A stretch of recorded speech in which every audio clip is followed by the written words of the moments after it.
সন্তানটার চোখ দুইটা বানলো, গলার মধ্যে ছুরি চালাইব।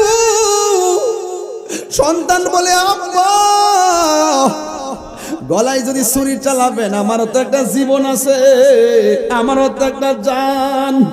গলায় ছুরি চালাইলে আমার হাত লড়বে, পা লড়তে পারে।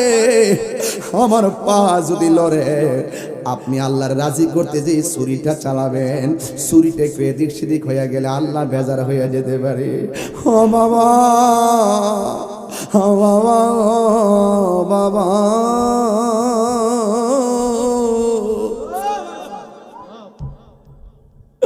আমার চোখ দুইটা বাঁধছেন যেমন করে, আমার দুইটা হাত বেঁধে ফেলেন, আমার দুইটা পা বেঁধে ফেলেন, যেন আমার হাত না লড়ে, আমার চোখের দিকে তাকাইয়া যেন আপনার মায়া না লাগে, মায়া না লাগে, মায়া না লাগে।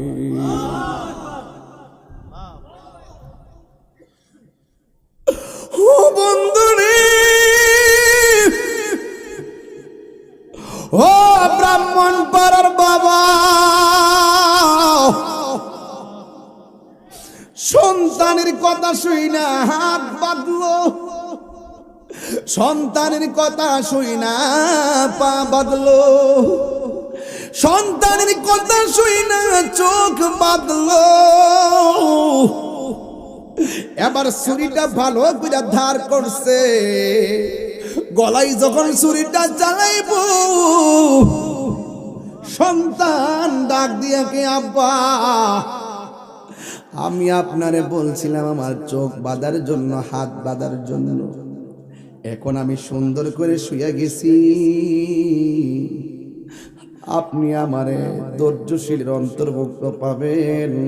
আমার পায়ের বাঁধনটা ছেড়ে দেন, আমার হাতের বাঁধনটা ছেড়ে দেন, আমার চোখের বাঁধনটা ছেড়ে দেন। ডাক দিয়ে কই, ফুতরে তুমি কি নড়াচড়া করবা না? সন্তান ডাক দিয়ে কই, বাবা, ও বাবা, আমার আপনি ধৈর্যশীলদের অন্তর্ভুক্তি পাবেন। আল্লাহর কসম, একটা চোখের পাতিও লড়বে না। ও বাবা, তুমি আমার হাত পা বাঁধলা কইলা কেন? আবার ছাড়তে কইলা কেন? ডাক দিয়ে কয়, বাবা আমি কেন হাত পা খুলতে বলছি জানেননি? যদি আজকে আপনি আমারে হাত পা বাইন্দা জবাই করবেন, তাইলে কিয়ামত পর্যন্ত মানুষ আপনারে কইব আমি জবাইয়ের মধ্যে রাজি ছিলাম না, রাজি ছিলাম না, রাজি। মানুষে মনে করবো আপনি আমার জুরে হাত পা বাইন্দা নির্দয়া হইয়া জবাই করছেন। ও বাবা গো,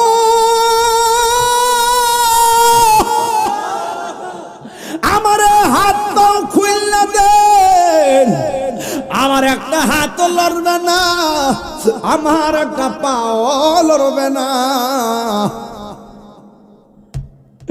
يا أبت افعل ما تؤمر ستجدني إن شاء الله من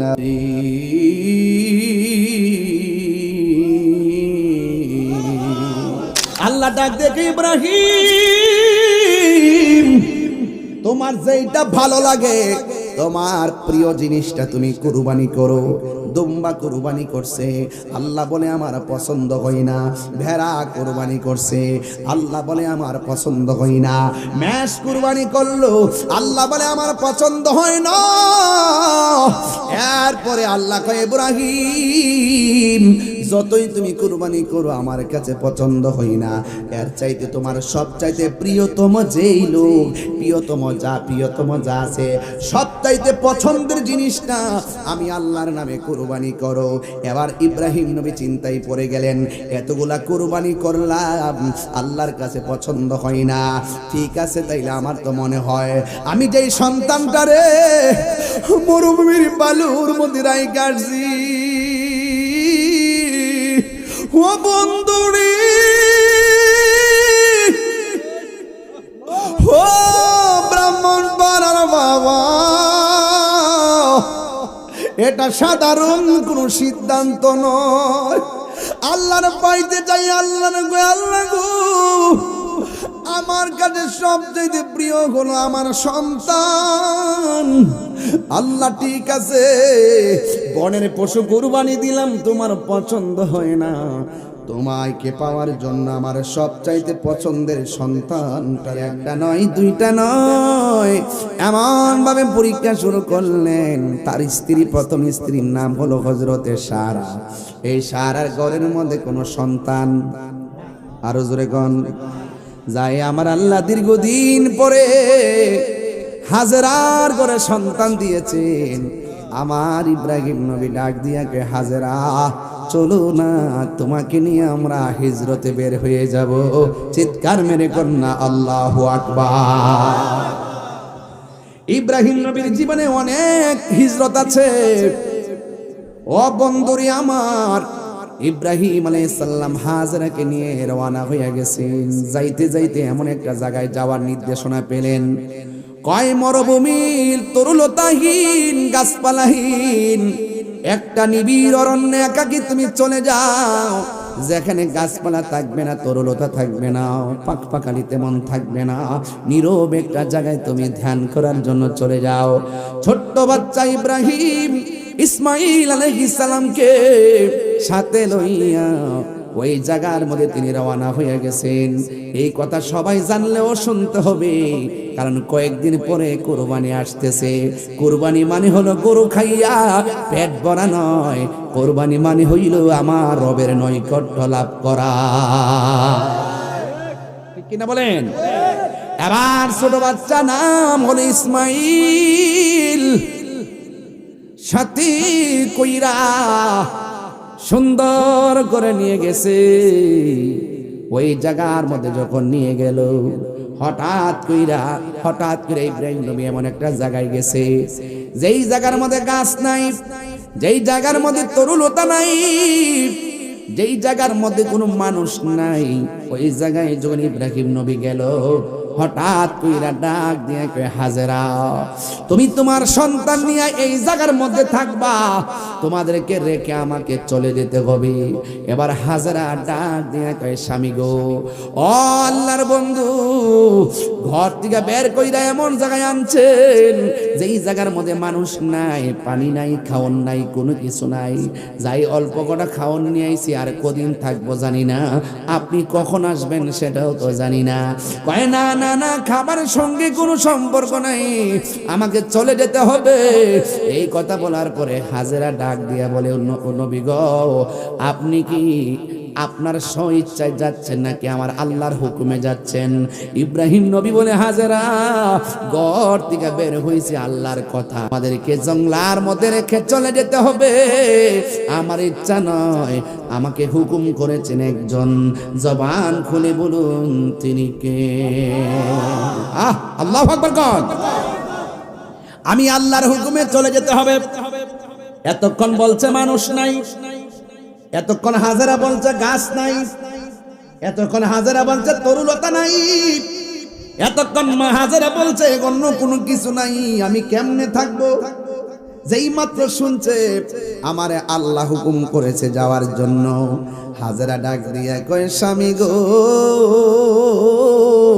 ও স্বামী আমার, আল্লাহ যদি আমাদের এই অবস্থা জানার পর আপনার হুকুম দিয়া থাকে, আর দেরি কইরেন না, আমরা এইভাবে রাইখে আপনি চইলা যান, নিশ্চয়ই আপনার রব আমাদেরকে না খাওয়ায়া মারবে না।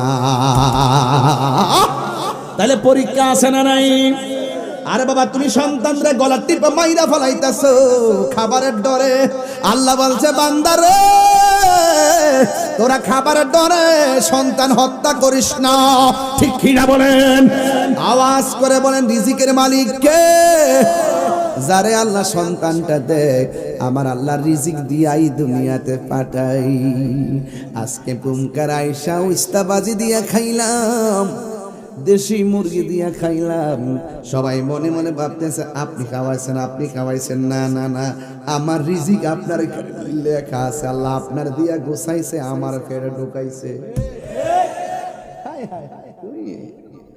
আমার রিজিক আমি খাইছি, ব্যবস্থা করছে আপনারে দিয়া। কথা কোন ঠিক কি না? এই জন্য খাওয়ার মধ্যে লস নাই। ভিক্ষু করে ভিক্ষা করতে আসলে যে যেইভাবে আসুক না কেন, এটার মধ্যে কোনো বাবা টেনশন করবেন না। জবানটা খুইলা কন, রিজিকের মালিক কে? রিজিক দেওয়ার মালিক কে? চিৎকার মেরে কন্যা আল্লাহু আকবার। এবার ইব্রাহিম নবী চলে গেছে হাজারা জনমানবহীন একটা নীরব জায়গায়। জবান খুলে কোন যার কেউ নাই তার কে আছে? ওয়া ইলাহুকুম ইলাহু ওয়াহিদুন লা ইলাহা ইল্লা হুয়ার রহমানুর রহিম।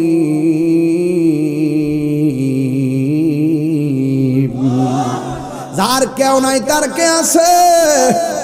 ও যুবক, হাজেরা একলা সন্তানটারে লইয়া মরুভূমির বালুর মধ্যে দিন কাটে আর রাত কাটে। ডাইনি কোনো মানুষ নাই, বামে কোনো মানুষ নাই।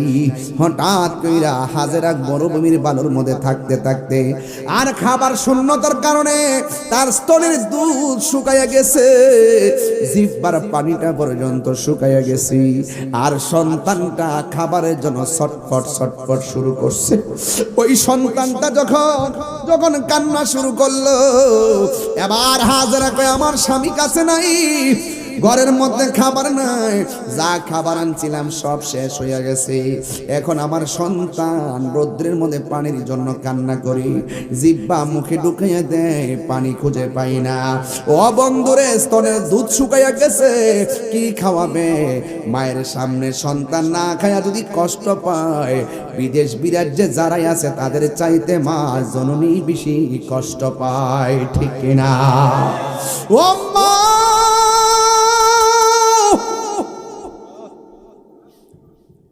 ও পুমকার আম্মা, তোমরা যে আমরা লাগে কত কষ্ট করছো গো মা, তোমরা যে কত কষ্ট করো সন্তানের জন্য আমরা জানি। ও যুবক, ও আর যদি 1 মিনিটের জন্য ভালো লাগে থাকে, গরু আইনা জবাই করলে কোনো লাভ হইতো না, কুরবানি দিলে কোনো লাভ হইতো না, যদি মার মনে হালকা কষ্ট থাকে। এই কষ্ট যারা দিবে, দিয়ে হজ করলে লাভ হবে না। মাকে কষ্ট দিলে হজ করলে লাভ হবে না গো। মাকে কষ্ট দিয়ে কুরবানি দিলেও কোনো লাভ হবে না। মা তোর গোশত খাওয়ার পাগল না। মারে যদি কইতি আম্মা কোন গরু কিনতাম, লাল কিনতাম না কালো গরু কিনতাম, মা যদি তোরে কইতো ফুতরে যেটা ভালো লাগে এটা লইয়া, মা সবারে কইতো, কালো আনলো কইতো, সাদা আনলো কইতো, আমার ফুলা আমার জিগাইয়া গিয়া গরুটা কিনছে। এই ছোট ছোট কথাগুলো মা বাবার জন্য পাহাড় পরিমাণ সুখ। কথা কোন ঠিক কিনা? এই জন্য সন্তান বিপদে পড়লে অন্য কেউ কি বলে আমি জানি না, মার মতন দরদি আর কেউ নাই রে, মার মতো দরদি আর কেউ নাই। এবার হাজেরা সন্তানের না খাওয়া দেইকা পাগলির মতো একটা দৌড় মারছে। ডানে তাকাইছে, বামে তাকাইছে গো, কোথাও কোনো মানুষ নাই, পানি নাই, গর্ত নাই, কূপ নাই। ও বন্ধু, হঠাৎ করে দেখতেছে ঝর্ণার মতন পানি উঠতেছে। যেই পাহাড় থেকে পানি উঠতেছে সেই পাহাড়ের নাম সাফা। কি পাহাড়? দৌড়াইয়া সাফা পাহাড়ের মধ্যে গেল, যাইয়া দেখে কোনো পানি নাই। রৌদ্রের তাপের কারণে পাহাড়ের বালুগুলো ঝর্ণার মতো চিকচিক করছে। মা যখন দেখছে পানি নাই, বালু দেখা যায়, মনটা ভাঙ্গা গেছে। ওই জায়গার মধ্যে আর সামনে তাকাইছে গো, সামনে তাকাইয়া দেখে চিকচিক করতেছে ঝর্ণার মতো। দৌড়াইয়া ওই পাহাড়ের মধ্যে গেছে, যেই পাহাড়ের নাম হলো মারওয়া। ইন্নাস সাফা ওয়াল মারওয়াতা মিন শাইরিল্লাহ। আল্লাহ নিদর্শন, অনেকগুলা নিদর্শন দুনিয়াতে আছে। সব চাইতে বড় নিদর্শনের মধ্যে এক দুইটা নিদর্শন, একটা হলো সাফা আর একটা হলো মারওয়া। এই হাজারা একবার সাফা গেছে, আওলাকে সে পাগল বেশে শাড়ির আঁচলটা মাটির মধ্যে খেসরাইয়া আবার মারওয়া পাহাড়ে গেছে। আমি আমার মারে লইয়া ওই মারওয়া পাহাড়ের মধ্যে দাঁড়াইছি, সাফা পাহাড়ের মধ্যে গেছি। এই মারে লইয়া লইয়া দৌড়ে দৌড়ে এই 7টা তাওয়াফ করছি রে, 7 বার দৌড় মারছি রে। ও বন্ধু রে, বন্ধু রে, হ বন্ধু, এই মারওয়া পাহাড়ের মধ্যে, সাফা পাহাড়ের মধ্যে এই হযরতে হাজেরা 7 বার দৌড় মারলো। ওই দিক দিয়া পোলাটা পানির জন্য কাতরাইতাছে রুদ্রের ভিতরে, আর আওলাকে সে পাগল বেশে হাজেরা দৌড়াদৌড়ি করতেছি, কিন্তু পানি তো আর পাই না। 7টা দৌড় দিয়া পাহাড়ের গোড়ার মধ্যে বইসা আল্লাহরে ডাক দিয়া কয়, আল্লাহ, জবানটা খুললা কর না আল্লাহ। এই আওয়াজে মানি না, জোরে বলো আল্লাহ। হাতটা তুলতে তুলতে মাথার উপরে হাত তুল্লা ফালাইছে, আর আমার দেশের মৌলবীরা হাত তুল্লা দোয়া ফানা।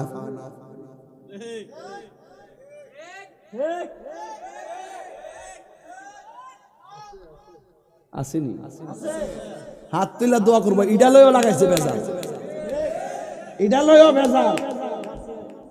হায় হায় হায়, ইসলামদারে কাটতে কাটতে কাটতে কাটতে নাফিতের মতো হয়ে গেছে। নাফিতের কাম হলো চুল কাটা, আর এদের কাম হলো দিন কাটা, ইন্দুরের মতো কাটতে কাটতে শেষ করে নিচ্ছে। এই যে রমজান মাসটা আইলে দেখবেন কইব তারাবি 8 রাকাত, কত কইব 8 রাকাত। একবার কাটতে কাটতে তার নামাই লিছে, আর আমরা ফুলা ফান্ডে একটু পাগল, 8 টাকা তো সময় কম লাগে, এটাই বালা বুঝলে হুজুরের বুঝবো, আমি কইরা লাই। হ্যাঁ সুবিধা, ওই বালা একটা কথা কইছে আমার রাজি, সুবিধা হাঁটি, আমরা সুবিধার মধ্যে নাই। আমার কথা হইল ইবাদত যত কষ্টই হবে, যত অসুবিধাই হবে, এটাই আমাদের সুবিধা। কথা বলেন ঠিক কিনা? যে ইবাদতে কষ্ট বেশি, সওয়াব কম না বেশি? আরো যারা কম না বেশি?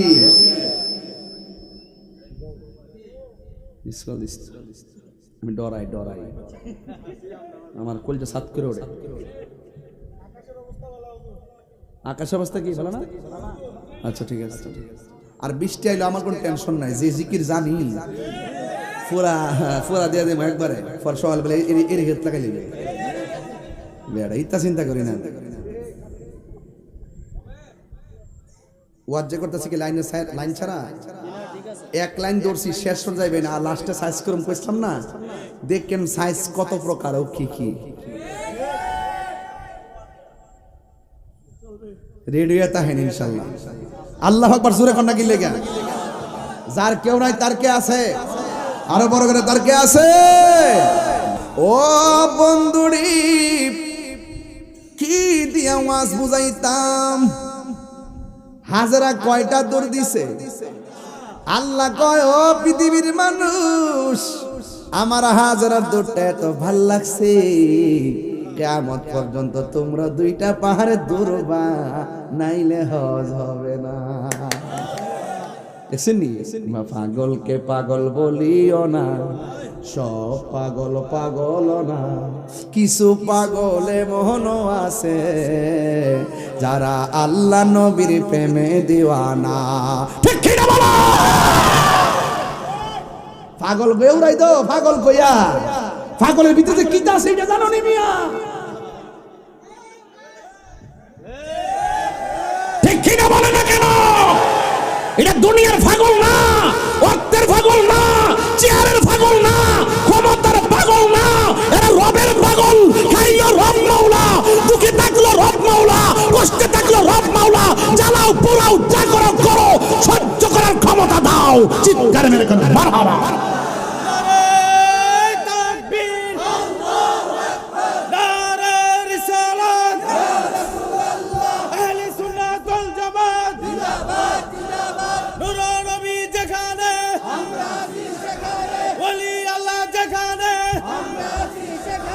নবী আলীর দুশমনেরা আল্লামা পীর মুফতি গিয়াসউদ্দিন আত-তাহিরি সাহেব।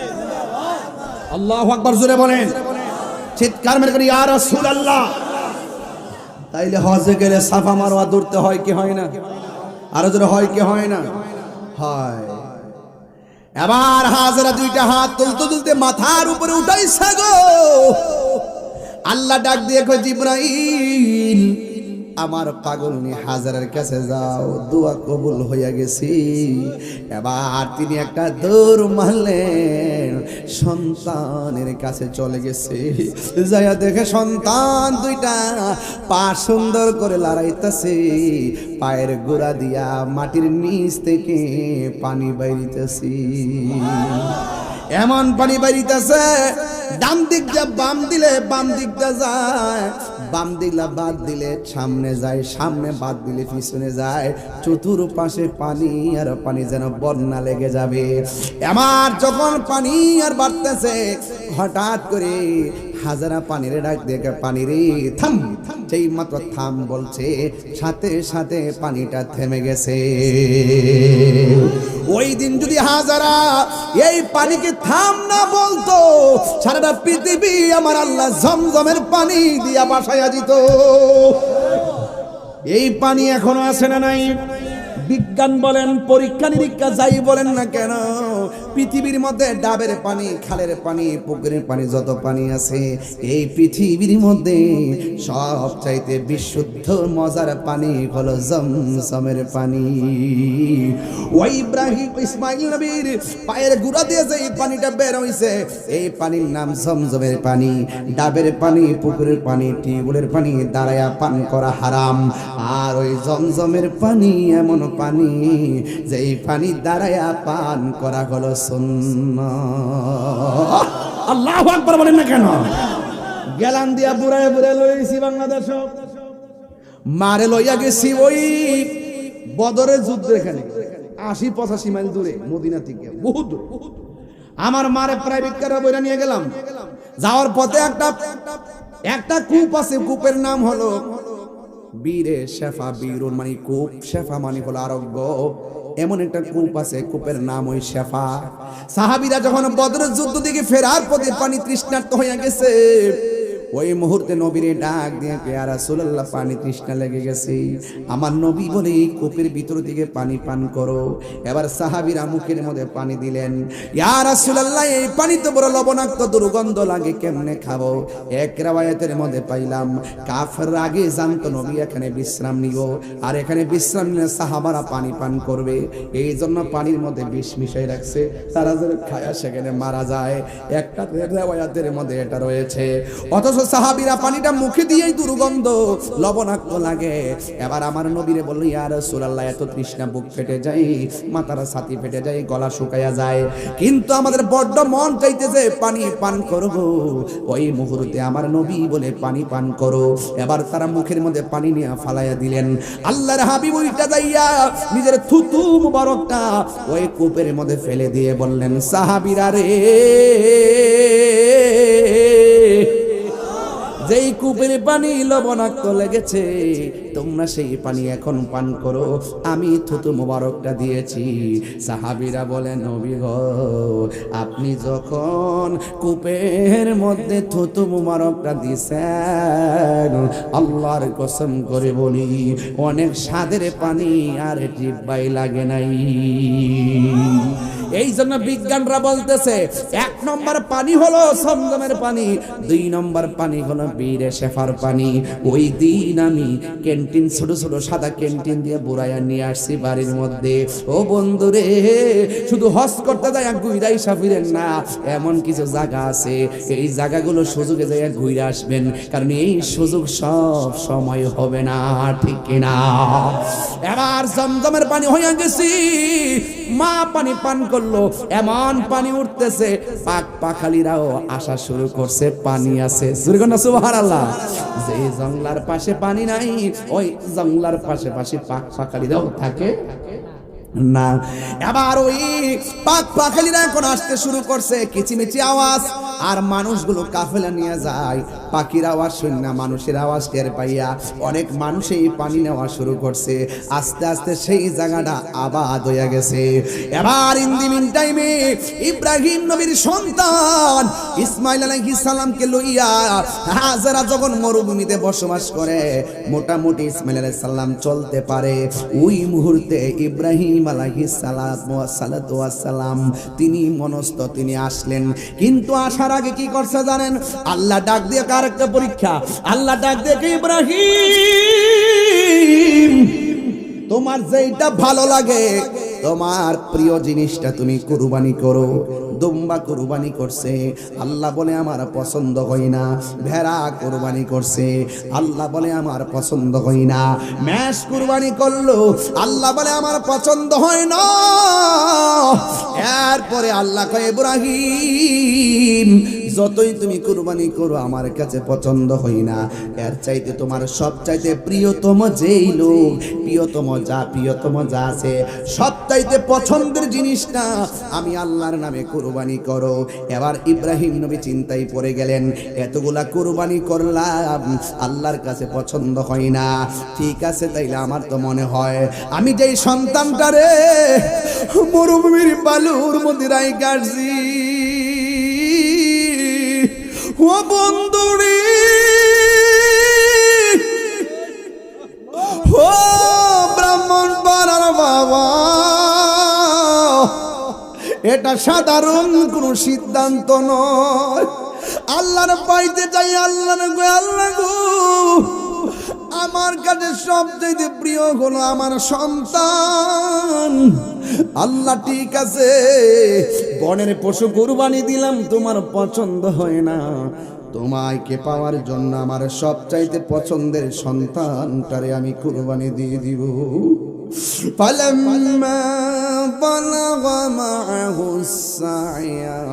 ইব্রাহিম নবীর সন্তান ইসমাইল আলাইহিস সালাম যখন মোটামুটি চলাফেরা করতে শিখছে, ঠিক ওই মুহূর্তে ইব্রাহিম নবী হাজরার কাছে আসলেন।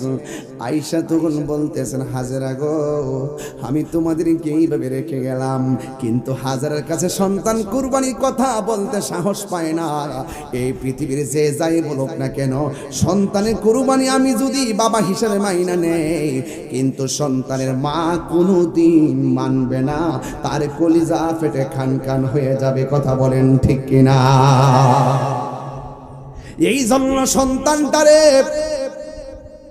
ইব্রাহিম নবী হাজরাকে না বইলা সন্তানরা ডাকছে, ইয়া বুনাইয়া ইন্নী আরা ফিল মানামি আন্নী আসবাহুকা ফানজুর মাযা তারা।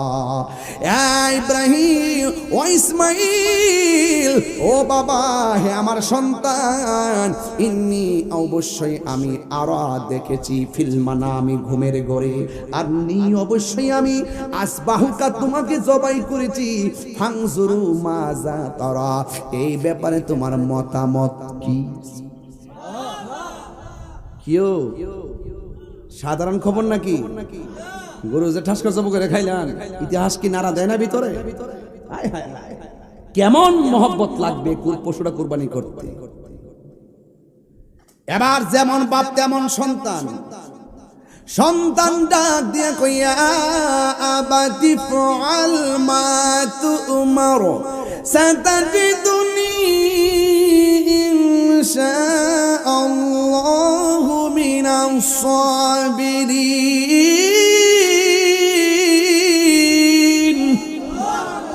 যেমন বাপ তেমন সন্তান। সন্তান ডাক দিয়ে কে, আব্বা যা আপনি স্বপ্নে দেখছেন তাই আপনি করেন, আমি রাজি আছি, অবশ্যই আপনি আমাকে ধৈর্যশীল পাবেন। চিৎকার মেরে করুন আল্লাহু আকবার। বাপ রাজি, সন্তানও। এবার ইব্রাহিম নবী এরপর কয় না, হাজেরা আমি স্বপ্নে দেখছি পোলারে জবাই, কোনো পোলা রাজি হইছে, তুমিও রাজি হয়ে যাও। এই কথা না বইলা কি বলছে জানেননি? বলছে হাজেরা গো, আমার জাদু মনিরে তুমি সাজাইয়া দাও, আজকে একটা ভিআইপি দাওয়াত খাইতে যামু। সুন্দর করে সাজাইয়া বাবার হাতে সন্তানটারে তুলে দিছি গো। যেই মাত্র তুলে দিছে রে বাবা, রাস্তা দিয়ে যাওয়ার সময় মিনার প্রান্তরি, ও বন্ধুরে বন্ধুরে, শয়তান আসছে হাজেরার কাছে। হাজেরার আয়সা ডাক দিয়া কয়, হাজেরা তোমার সন্তান তুমি কিসের জন্য দিয়া দিছো? তুমি জানো নি তোমার স্বামী বনবাসে রাইকা চইলা গেছে, এখন আবার আসছে তোমার সন্তান রে জবাই করে ফেলাইব, এই জন্য তোমার সন্তান রে লইয়া গেছে। হাজেরা বলে, ও মরদুদ শয়তান, যা যা যা, আমার সন্তান যদি আল্লাহর রাস্তায় কুরবানি হয়, আমি সন্তানের মা হিসাবে ধন্য হয়ে যাব। আর ওই দিক দিয়া ইসমাইল নবীর কাছে গেছে, যায়া কয়, ইসমাইল তুমি জানো নি তোমার বাবা তোমারে কোথায় নিয়ে যাইতেছে? কয় তোমারে নিয়ে জবাই করে ফেলাইব। এবার ইসমাইল আলাইহিস সালাম হাতের মধ্যে কঙ্কর লইয়া এইভাবে তারে নিক্ষেপ করলো, দূরহ দূরহ, এইভাবে 7 বার কঙ্কর নিক্ষেপ করলো। এখনো হজে গেলে সেই কঙ্কর নিক্ষেপ আছে না নাই? এবার ইসমাইল নবীর কাছেও কোনো পাত্তা পাই নাই, হাজারের কাছে কোনো পাত্তা না পাইয়া শয়তান পরাজিত হয়ে গেল। এবার সন্তানকে লইয়া তিনি মিনার প্রান্তরে চলে গেল। ও বন্ধুরে, ও বাবা, আসমানটা যেন ভাঙ্গা পড়ে, আকাশটা যেন কান্না করতেছে। পৃথিবীর ইতিহাসে আল্লাহকে রাজি করতে যাইয়া সন্তানের গলায় ছুরি চালাইব, এটা সাধারণ কোনো খবর নারী, সাধারণ কোনো খবর না। চিৎকার মেরে কন্যা আল্লাহু আকবার। এবার সন্তান কয়, বাবা ও বাবা কোথায় আনছো? কয় তোমার মিনার প্রান্তরে আনছি, এখন তোমাকে জবাই করব, তুমি কি বলো? ও বাবা আমি রাজি আছি। এই কথা বলার পর ওয়াতাল্লাহু লিল জাবিন, সন্তানটারে কাঠ কিরা মাটির মধ্যে শুয়াইছে। এবার সন্তানের গলায় যখন ছুরিটা চালাইব, সন্তান আমার আল্লাহরে, আমার ইব্রাহিম নবীরে ডাক দিয়ে কয়, এ বাবা আপনি আমি না আপনার শখের সন্তান, চোখের দিকে তাকায় আপনি আমারে কেমনে জবাই করবেন? হয়তো আপনার একটু মায়া লাগতে পারে, আমার প্রতি মায়া যদি হয় আল্লাহ গুসা হয়ে যাইতে পারে, মায়া যেন না লাগে। আমার 2টা চোখ আপনি বান্দা দেন, যেন আমার চোখের প্রতি আপনার চোখ না পড়ে। সন্তানটার চোখ 2টা বানলো, গলার মধ্যে ছুরি চালাইব।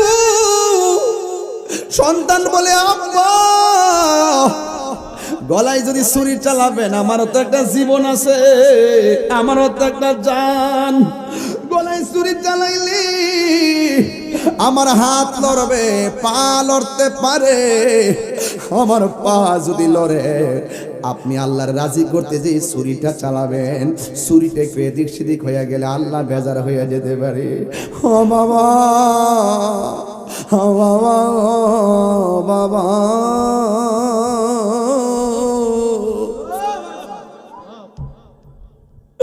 আমার চোখ 2টা বাঁধছেন যেমন করে, আমার 2টা হাত বেঁধে ফেলেন, আমার 2টা পা বেঁধে ফেলেন, যেন আমার হাত না লড়ে, আমার চোখের দিকে তাকাইয়া যেন আপনার মায়া না লাগে, মায়া না লাগে, মায়া না লাগে।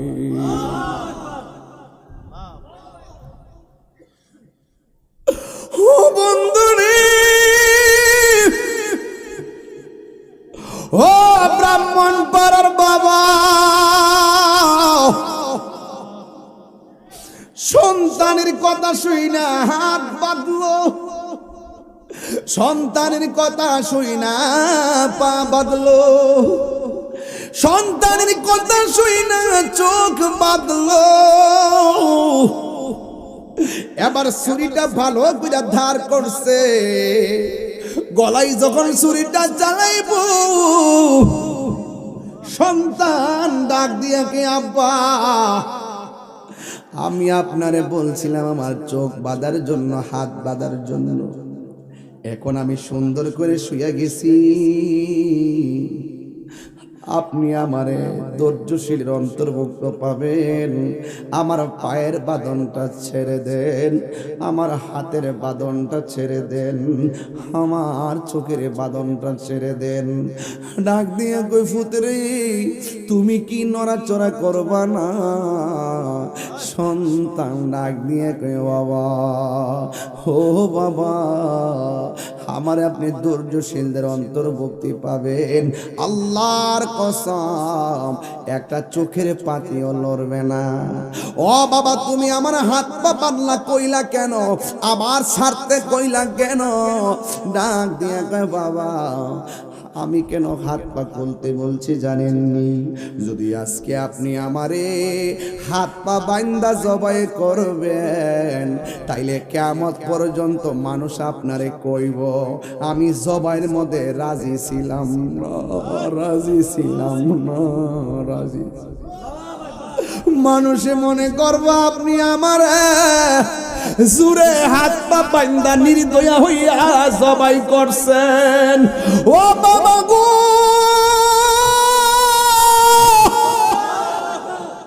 আমার হাত পা খুইলা দেন, আমার একটা হাত লড়বে না, আমার একটা পাও লড়বে না।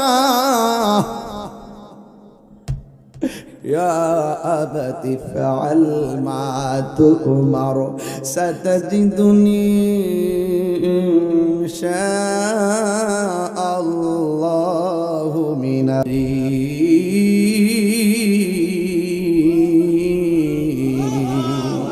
প্রীতি শিখায়া কই গেলা লুকায়া, এ তাহিরি করি কি উপায়, এখন বলো করি কি উপায়?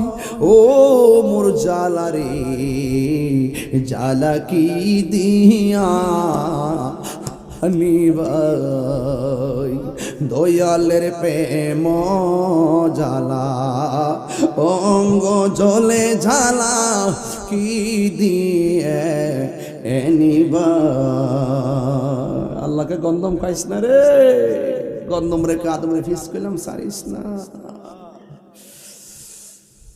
নবরঙ্গের রূপ ধরিয়া পাগল করিয়া এখন দয়াল রইলা কোথায়, এখন বলো রইলা কোথায়? ও মোর জালা রে জালা কি দিয়া হ্যানিবাই। সবাই কোন আমার সাথে দয়ালের প্রেম জালা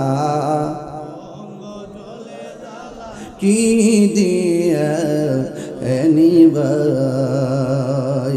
একটা জবানও বন্ধ রাখবেন না, মজার কথা চিৎকার মেরে কন্যা আল্লাহু আকবার। আমার ধৈর্যশীলদের অন্তর্ভুক্তি পাবেন। হাত পা বান্দা জবাই করলে মানুষ বলবে আপনি আমারে জোরে জবাই করছেন, আমি রাজি ছিলাম না। আজকে একটা কথা প্রমাণ দিয়া যাব, আপনি আমাকে জবাই করতে রাজি, আমি জবাই হতেও রাজি, একমাত্র একজনের জন্য। জবানটা খুলে বলেন তিনি কে? আওয়াজে মানি না, জোরে কন্যা তিনি কে? এবার ইব্রাহিম নবী হাতের মধ্যে ছুরিটা লইয়া গলার মধ্যে যখন ছুরিটা চালাইয়া দিবে, আল্লাহ ডাক দিয়া কই জিব্রাইল তাড়াতাড়ি জান্নাতের ভিতরে যা। সুবহানাল্লাহ রে, কোথায় যাও, কোথায় যাও? তাড়াতাড়ি জান্নাতের ভিতরে যাও। জান্নাতের ভিতরে যাই একটা দুম্বা নিয়ে আসো। জিব্রাইল আলাইহিস সালাম এই দুনিয়ার মধ্যে 3 থেকে 5 বার দ্রুত গতিতে আসছে। একবার আসছে কোন সময় জানেননি? যখন ইউসুফ আলাইহিস সালাম রে তার 10 ভাই মিল্লা কুয়ার মধ্যে ফালাইয়া দিছে, কেউ দেখে নাই, ষড়যন্ত্র করে ফেলাইছে।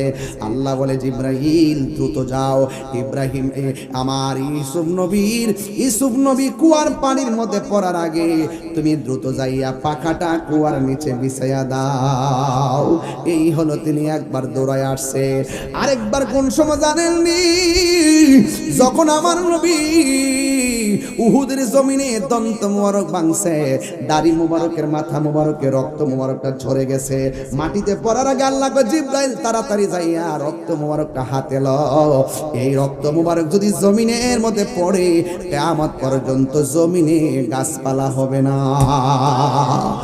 আর একবার হলো ইব্রাহিম নবী যখন ইসমাইলের গলার মধ্যে ছুরিটা চালাইবে, এই দেখেন ইচ্ছা মতো দেয়, ছুরি ঢুকে না। আল্লাহ অথচ এই ছুরি দিয়া পাথরের মধ্যে কূপ দিলে দুইটা ভাগ হয়ে যায়, কিন্তু ইসমাইলের গলা ঢুকে না রে বাবা, ইসমাইলের গলায় ঢুকে না। ছুরির জবান খুলে গেছে। আপনি আমার বলতেছেন ইব্রাহিম ইসমাইলের গলায় কাটার জন্য, আর আমার আল্লাহকে খবরদার, আমার ইসমাইলের একটা পশম ধরা যাবে না। আল্লাহু আকবার বলেন না কেন? ওই দিক দিয়া সন্তান ছুরির নিচে, আর জিবরাইল আলাইহিস সালাম জান্নাত থেকে দুম্বা লইয়া কয় আল্লাহু আকবার, আল্লাহু আকবার। আর জোরে কর না কেন? আল্লাহু আকবার, আল্লাহু আকবার। হঠাৎ কইরা ইব্রাহিম নবীর কানের মধ্যে আওয়াজটা আসছে, উপর দিকে কে জানে কইছে আল্লাহু আকবার, আল্লাহু আকবার।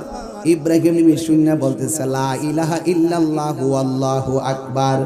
ইব্রাহিম নবীর কণ্ঠের মধ্যে যখন লা ইলাহা ইল্লাল্লাহু আল্লাহু আকবার শুনছে, সন্তান ওই ছুরির নিচে তাইকা বলতেছে আল্লাহু আকবার, আল্লাহু আকবার ওয়ালিল্লাহিল হামদ। চিৎকার মেরে কি আল্লাহু আকবার বলা যাবে না?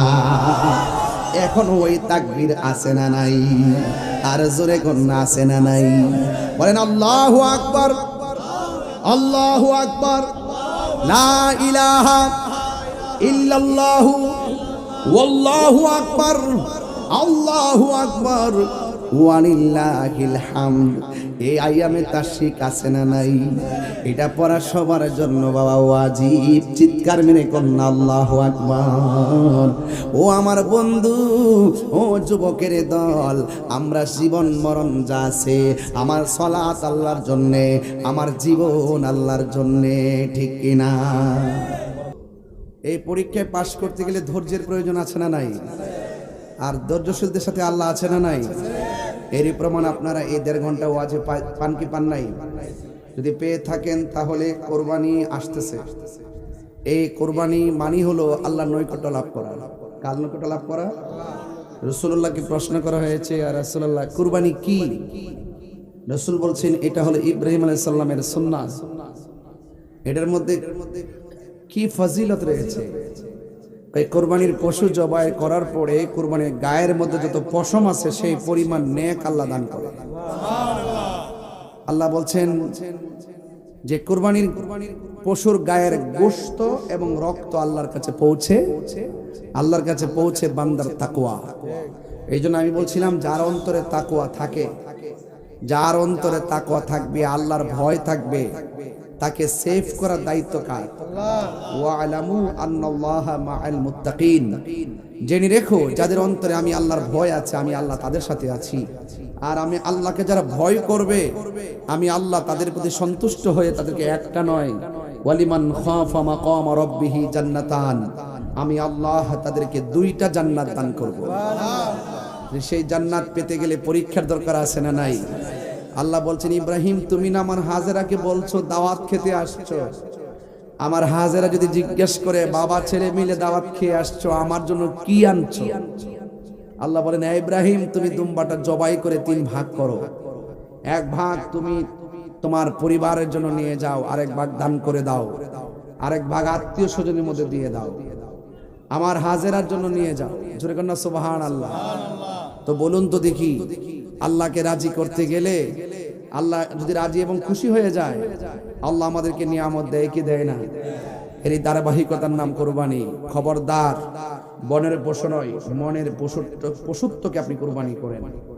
আপনার রিয়া, আপনার অহংকার, আপনার হিংসা, আপনার ক্রোধ, আপনার লালসা, আপনার দেমাগ, আপনার তাকাব্বুরি, এগুলোকে আগে দাফন করেন, কুরবানি করেন। এরপরে পশুর গলার মধ্যে বিসমিল্লাহি আল্লাহু আকবার বলে আপনি জবাই করেন। এই রক্ত মাটিতে পড়ার আগে আপনার কুরবানি কবুল হয়ে যাবে। তবে খবরদার, শুরুতে বলছিলাম যে আপনার বাড়ির গোশতের রান্নার গ্রান পাশের বাড়ির গরিবের নাকে যাওয়ার আগে আপনি কি করবেন? তার বাড়িতে তার অংশটা পাঠিয়ে দিবেন, যেন আপনাদের সাথে সমানভাবে সে এই খাবারের তৃপ্তিটা অনুভব করতে পারে। কথা বলেন ঠিক কিনা?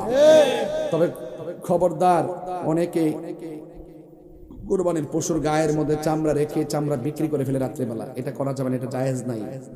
এটা কি নাই?